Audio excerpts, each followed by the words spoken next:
Hi, I'm Molly, your host, and welcome to the game show. Let's see if you can win the big prize. Behind one of these doors is a brand new car. Behind the other two, there's a goat for some reason. So, pick a door. Door 1? Good choice. Now I know what's behind all three doors. So, what if I showed you that door 3 doesn't have the prize? Now, do you want to swap to the other door or stick with your original choice?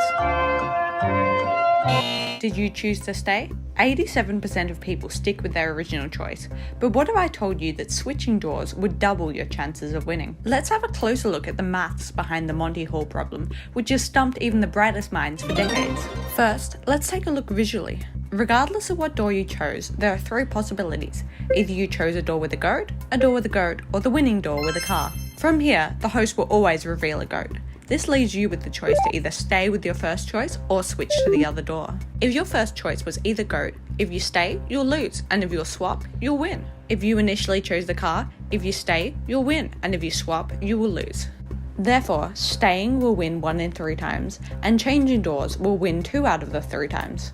What seems like an equal choice is actually skewed. Regardless of what happens, each door has a 1/3 chance of winning. Together, any of the 2 doors add up to a 2/3. Even if one door is opened and revealed to have no chance of being a winner, the probability of your door winning still remains a 1/3, and swapping takes on a 2/3 chance. Still not convinced? Let's do some math.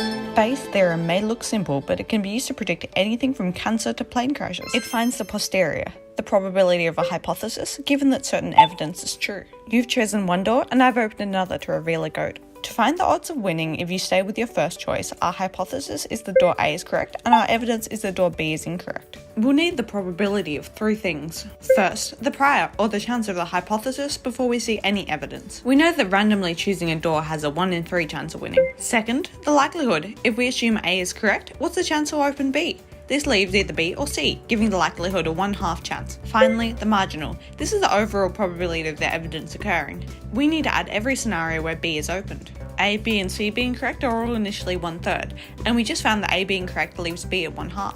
The probability of door B being opened if B is correct is 0, as I can't reveal a winning door.